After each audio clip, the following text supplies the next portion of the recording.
सलाम Pakistan news studios में मैं हूं राफिया अवान और मैं हूं अली आरिफ। हेडलाइंस आप जान चुके हैं, बुलेटिन का बाकायदा आगाज करेंगे और सबसे पहले आपको बताएं कि इलेक्शन कमीशन में तहरीक इंसाफ के खिलाफ फॉरेन फंडिंग केस गुज़िश्ता 7 साल से चल रहा है, लेकिन इसमें फैसला अभी तक नहीं आ सका और ऐसा लग रहा है जैसे इस केस में इंसाफ हासिल करना इंतहाई मुश्किल हो चुका है। इस केस में इतनी ताखीर क्यों हो रही है, इस आपको बता रहे हैं कि इलेक्शन कमीशन में तहरीक इंसाफ के खिलाफ फॉरेन फंडिंग केस गुज़श्ता 7 साल से चल रहा है, लेकिन इसमें फैसला अभी तक नहीं आ पाया है। क्या वजूहात हैं कि अभी तक ये फैसला नहीं आया है? इंसाफ का ये इंतज़ार 7 साल से जारी है, 7 साल गुजर गए हैं, तवील ताखीर, आखिर ऐसा क्यों? और ऐसा लग रहा है ये कि जैसे कि इस केस में इंसाफ हासिल करना इतना ही मुश्किल हो गया है।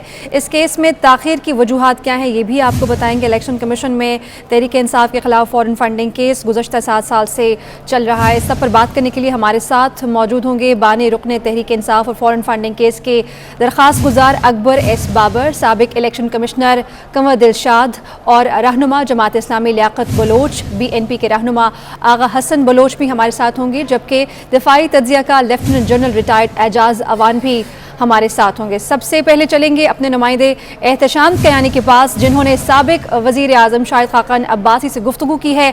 रहनुमा नून लीग शाहिद खाकान अब्बासी ने यह कहा है कि PTI का पार्टी फंडिंग केस में मुसलसल इल्तवा उनकी चोरी छुपाने का तरीका है। बिल्कुल, उन्होंने ये भी कहा कि मुल्क में इंसाफ के दोहरे निज़ाम नहीं हो सकते। उन्होंने मजीद क्या कहा, हमारे नुमाइंदे हमारे साथ ही मौजूद है। एहतशाम बताइएगा क्या कहते हैं? जी बिल्कुल, PTI party funding case election commission में ज़ेर समात है। काफ़ी अरसे से ये केस 6 साल से ज़ायद अरसा हो चुका है, ज़ेर समात है, लेकिन कई बार तो इल्तवा लिया गया, बल्कि मुसलसल ही लिया जा रहा है।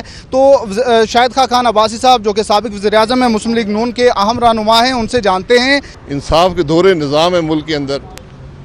नवाज शरीफ के लिए, पाकिस्तान मुस्लिम लीग नून के लिए इंसाफ का निज़ाम और है और PTI और इमरान खान का निज़ाम और है। जिस मुल्क के वज़ीर-ए-आज़म को सुप्रीम कोर्ट ने सुबह मोटो नोटिस लेकर सियासत से डिस्क्वालीफाई किया था, आज उनको ये बात नज़र नहीं आती कि एक पार्टी है जिसके खिलाफ वाज़ेह सबूत मौजूद है और आज का नहीं है, 6 साल से है, तो फैसला क्यों नहीं होता? करप्शन का फैसला है, सीधी सीधी बात है। पैसे खा गए, बाहर से जो पैसे लोगों से लिए हैं वो जेबों में डाले हैं। और इसकी सिर्फ मैं बात नहीं करता, जिन लोगों ने पैसे दिए वो बातें करते हैं। वो कहते हमने पैसा दिया था, मौजूद नहीं है। जिस तरह अभी डैम का जो मामला है, जो डैम की फंडिंग का आया था, मैं कम से कम 10-12 आदमी को जानता हूँ जो कहते हैं हमने पैसे दिए थे, वो रिकॉर्ड पर नहीं आए। तो इन चीज़ों को जब देर होती है, इंसाफ के निज़ाम दोहरे नहीं हो सकते, सिर्फ एक निज़ाम हो सकता है। हम ये अदालतों में जाते हैं, हम नहीं टेक्निकलिटीज़ पे बात करते, हम कहते हैं लाएँ यहाँ पर कैमरे लगाएँ, रिकॉर्ड अवाम के सामने रखें। तो जो पार्टियां होती हैं, जो मुल्क का वज़ीर-ए-आज़म हो, जिसकी हुकूमत हो, वो टेक्निकलिटीज़ पे नहीं जाते। वो कहते हैं ये मेरा रिकॉर्ड है, ये अवाम देख लें, अवाम खुद फैसला कर लें, ये बात होती है। बहुत शुक्रिया। जी बिल्कुल, शाहिद खाकान अब्बासी का कहना है कि PTI के खिलाफ करप्शन का केस है और उसका जब भी फैसला आया तो वो इमरान खान के खिलाफ। ठीक है एहतशाम कयानी, बहुत शुक्रिया, आप हमें इस हवाले से अपडेट कर रहे थे और शाहिद खाकान अब्बासी का इस हवाले से क्या कहना है वो भी हमारे नाज़रीन तक आपने पहुँचाया। अकबर एस बाबर साहब की जानिब मैं पहले बढ़ना चाहूंगा। अकबर साहब, यही आपसे जानना चाहेंगे कि यकीनन जिस पार्टी का वजूद ही आप भी बानी रुकन है, इंसाफ के नाम पर हो और उसी हवाले से लोग इंसाफ के मुंतजर हैं, जो अपोजिशन की जमातें हैं वो इंसाफ के मुंतजर हैं, 7 साल तकरीबन हो चुके हैं, क्यों फैसला नहीं आ पा रहा? आपको क्या लगता है?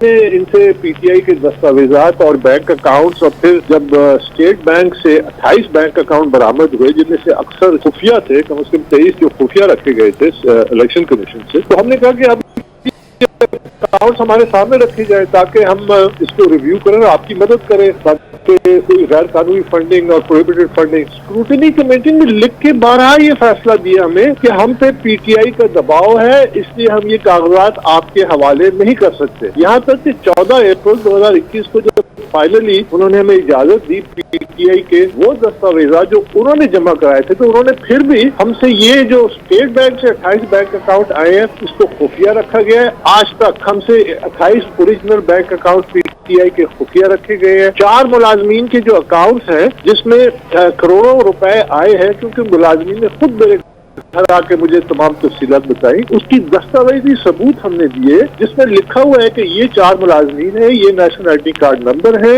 इनके ये पीटीआई की फंड रेजिंग अपने अकाउंट्स में ले सकते हैं, जाती प्राइवेट अकाउंट में। और उस दस्तावेज की कॉपी पीटीआई के चेयरमैन इमरान खान और उस वक्त के secretary general doctor Arif Alvi साहब तक मौजूद है, क्योंकि उसमें लिखा हुआ है। उस दस्तावेज को पीटीआई तस्लीम करती है, लेकिन तस्लीम करने के बाद जब उनसे पूछा जाता है कि इनके अकाउंट में कितना पैसा आया, तो वो पीटीआई साफ इनकार कर देती है। और इलेक्शन कमीशन को जब हम कहते हैं कि आप इनके अकाउंट्स निकलवाइए, तो वो इनकार कि हम इनके अकाउंट्स ही निकलवाएंगे। ये तो एक साबित शुदा हकीकत है कि इस केस को 7 साल जो तवालत दी गई है, इसमें हमारे इदारों का नाकामी है, इसमें तो कोई शक नहीं है। ठीक है अकबर एस बाबर साहब, हम रुख करेंगे। लियाकत बलोच साहब भी हमारे साथ मौजूद है। लियाकत बलोच साहब, आप बताइएगा, आपको क्या लगता है कि क्यों इसमें ताखीर हो रही है और क्या इस ताखीर का कोई असर आम इंतखाबात आइंदा के जो है उन पर पड़ेगा? जी बहुत शुक्रिया। देखिए, आज हमारी इलेक्शन कमीशन ऑफ पाकिस्तान में चीफ इलेक्शन कमिश्नर के साथ अभी मुलाकात हुई और हमने उनके सामने यही रखा कि भी इलेक्शन कमीशन ने टस्का का जो इलेक्शन था, जो चोरी हो गया था, उसको बचाकर दोबारा इंतखाब करा के अपने लिए इज्जत बनाई है। तो अब आगे के बड़े चैलेंज यही पेश हैं कि इलेक्शन कमीशन को मजबूत इकदाम करने चाहिए, मजबूत फैसले करने चाहिए, चाहे वो फौरन फंडिंग का है। इमरान खान साहब बताएं कि वो इल्तवा के पीछे क्यों चुप रहे हैं और इलेक्शन कमीशन के सामने खुद खड़े होकर क्यों नहीं कहते कि भी हम शफाफ हैं और हमारे हाथ साफ हैं और इलेक्शन कमीशन इसका फौरी फैसला करे। हकीकत में इमरान खान साहब ने जहां एहतसाब का सत्यानाश किया है, वहीं इंतखाबी अमल के बारे में भी उन्होंने अपने आप को बड़े पैमाने पर मशकूक बना लिया है। ठीक है, हम मुलाकात भी हुई है चीफ इलेक्शन कमिश्नर साहब से और उनसे आपने ये तमाम तर मामला डिस्कस भी किया है। लियाकत बलोच साहब, साबिक चीफ इलेक्शन कमिश्नर हमारे साथ कंवर दिलशाद साहब भी मौजूद हैं, उनसे ही बात कर लेते हैं। कंवर दिलशाद साहब, आप बताइएगा, क्यों इलेक्शन कमीशन आपको लगता है कि अभी तक अपने इख्तियारात जो हैं वो इस्तेमाल इस मामले पर नहीं कर रहा सही तरीके से? शुरू दिन से ही इलेक्शन कमीशन पाकिस्तान को केस सुनना नहीं चाहिए जब इख्तियारात ही नहीं है। आज इख्तियारात के लिए आगे रास्ते बेशुमार खुले हुए हैं मुखालिफ पार्टी के लिए कि जहाँ अदालतों में जाए, वकला पेश हो, वकला पेश ना हो वाला मजाक उड़ाए इलेक्शन कमीशन का, तो इलेक्शन कमीशन से वासी नहीं होता। मैंने कई दफा कहा, आपके प्रोग्राम में भी कहा कि इंडिया के चीफ इलेक्शन कमीशन ने सुबह बिहार के वजीर आला लालू प्रसाद को जेल भेज दिया था कि आपने हमारे सवाल का सही जवाब नहीं दिया, आपके लफ्जों में तर्ज आ रहा है, वही जेल भेज दिया था।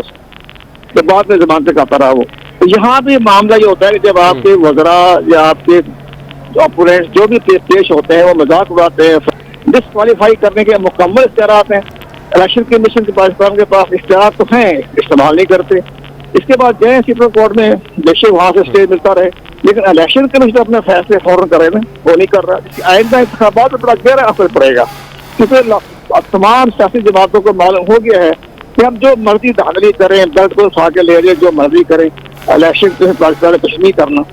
तो ये सारे मामला बड़े गहरे हैं जो हम आपकी वजाहतों से कहना चाहेंगे कि जनाब इलेक्शन कमीशन पाकिस्तान अपनी पॉलिसी पर अग्रसर करे और जो भी इख्तियारात दिए हैं आईन और कानून ने, उसको बरोईकार लाते हुए अपने इख्तियारात को फौरन इस्तेमाल करें। ये 15 दिन 2 महीने डेटे ना डालें आप।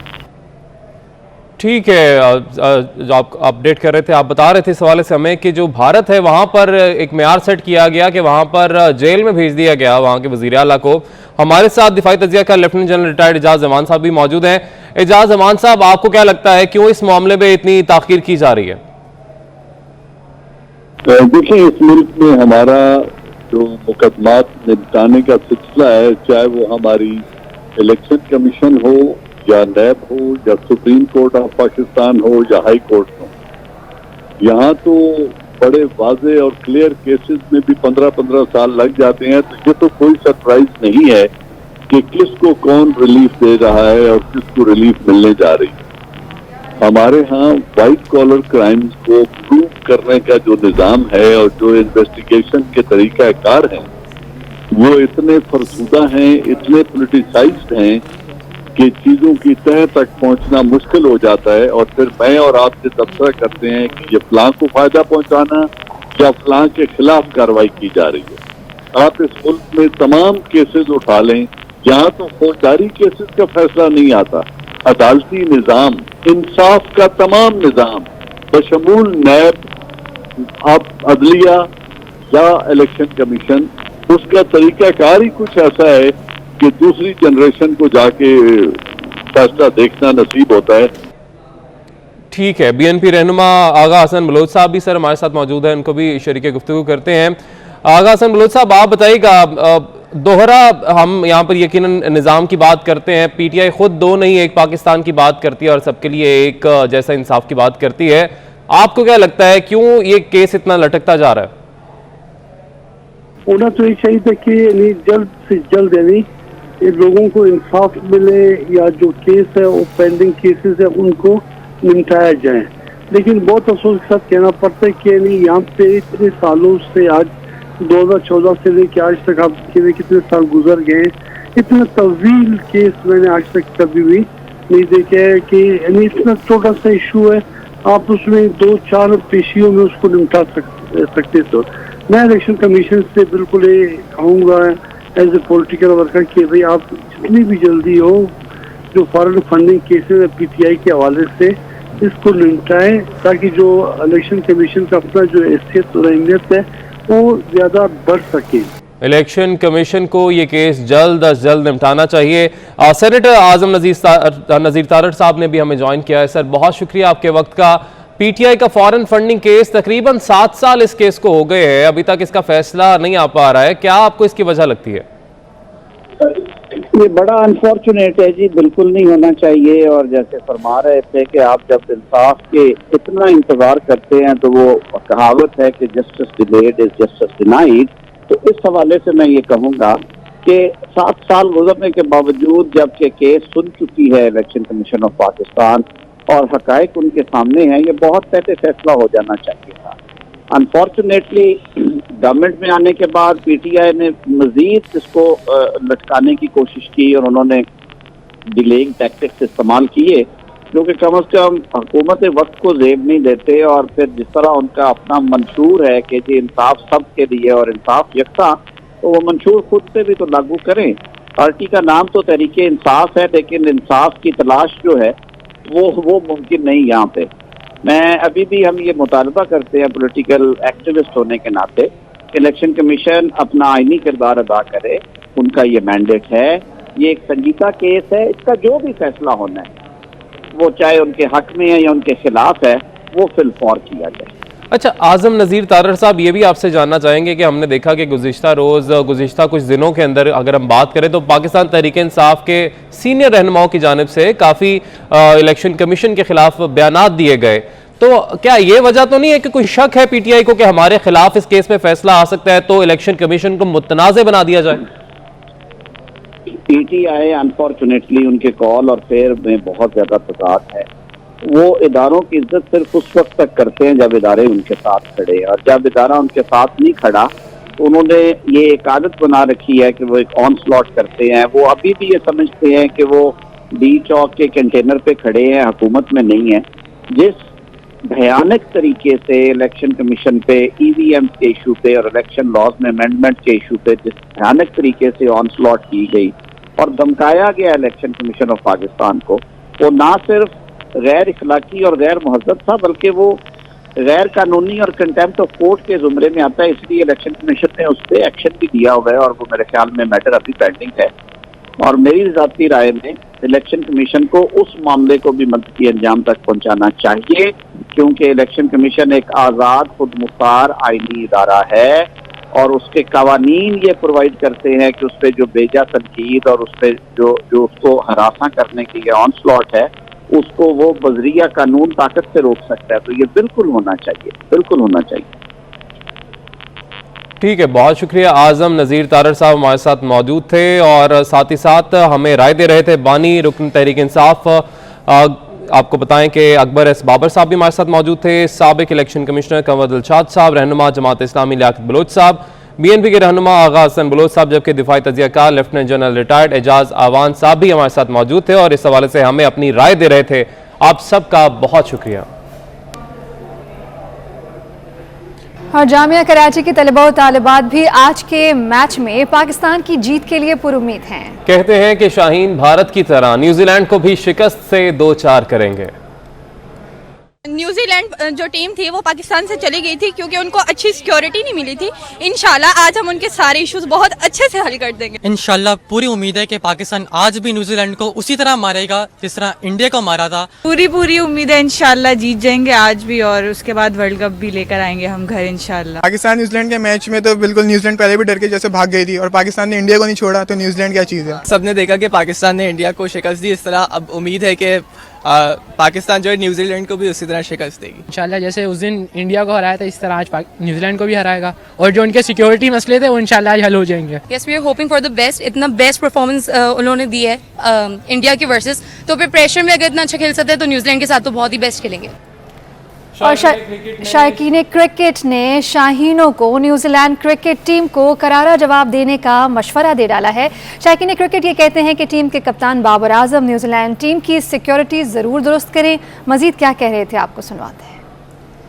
टीम डर के भाग गई थी। मैं यही पैगाम देना चाहता हूँ अपने कैप्टन को, बाबर आजम को, कि इनकी ज़रा सिक्योरिटी वाला मामला जो है ना अच्छे से हल कीजिएगा। न्यूजीलैंड यहाँ से वापस गई और बहुत मायूसी थी हम सारे शायकीन को। इंडिया को एक जिस तरह शिकस्त दी इसी तरह इंशाल्लाह न्यूजीलैंड को भी बुरे तरीके से हराएंगे। आज न्यूजीलैंड को भी पता लग जाएगा इंशाल्लाह, उनका हिसाब आज जरूर बराबर करेंगे। पाकिस्तान ज़रूर जीतेगा और पाकिस्तान इंशाल्लाह इंडिया को भी हराया तो न्यूजीलैंड को भी इंशाल्लाह ज़रूर आएगा। इस तरह से पाकिस्तान ने पिछली गेम खेली है और मैं समझता हूँ बिल्कुल हम पूरी उम्मीद है सारे और इंशाल्लाह पाकिस्तान जीतेगा। पाकिस्तान टीम को यही मैसेज है, जैसे इंडिया को पकड़ा था इनको भी इसी तरह पकड़ें।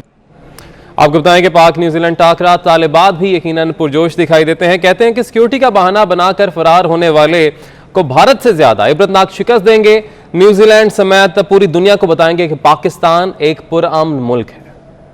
भागने वालों को आज हम खेल के मैदान में बताएंगे कि पाकिस्तान एक सेफ कंट्री है। डर के भागने वालों को आज हम बताएंगे पाकिस्तान जीत कर उन्हें ये बताएगा कि पाकिस्तान क्या है। पाकिस्तान जिंदाबाद। इंशाल्लाह जिस तरह भारत की टीम को शिकस्त दी थी इसी तरह न्यूजीलैंड की टीम को शिकस्त देंगे। पाकिस्तान जिंदाबाद। आज हम न्यूजीलैंड को हराकर बताएंगे कि पाकिस्तान हमेशा जीता रहेगा और जीतेगा। न्यूजीलैंड और पाकिस्तान का मैच है, इंशाल्लाह इसमें पाकिस्तान ही जीतेगा। न्यूजीलैंड जो उनसे मैच छोड़ के चले गए थे, उन्होंने नहीं खेला, तो आज हमें इस चीज़ का मुंह तोड़ जवाब देना है। न्यूजीलैंड सिक्योरिटी का बहाना बनाकर यहाँ पाकिस्तान से चला गया था। इंशाल्लाह पाकिस्तान जरूर जीतेगा। पाकिस्तान ने दुनिया को पैगाम देगा कि पाकिस्तान एक पुरअमन मुल्क है।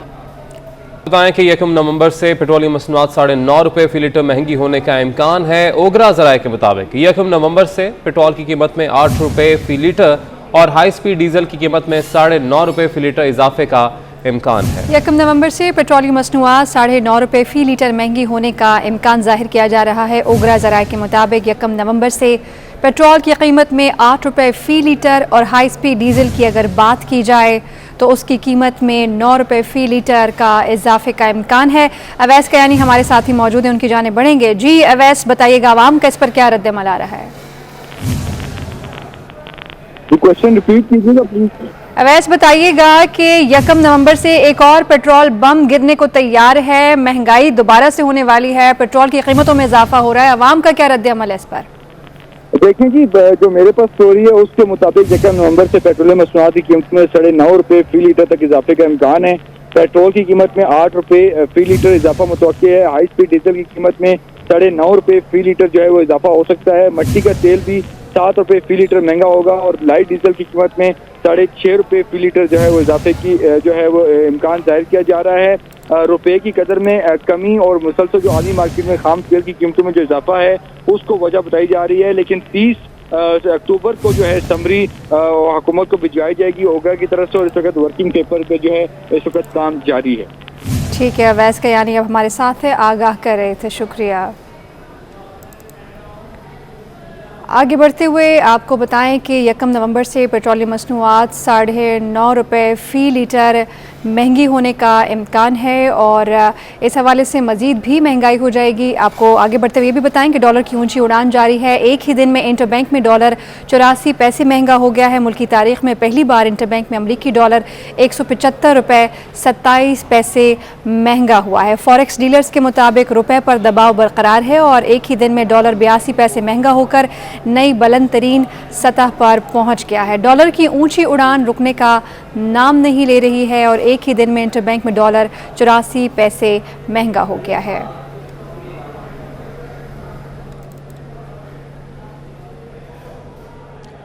कराची में गैर कानूनी तौर पर शहर के किन किन इलाकों में वाटर हाइड्रेंट चल रहे हैं, पानी की चोरी में कौन कौन मुलव्विस है, 24 न्यूज ने सब पता लगा लिया है। जबकि मंगू पीर में पानी माफिया की दादागिरी भी देखने में आई। 24 न्यूज की टीम को यरगमाल बना लिया।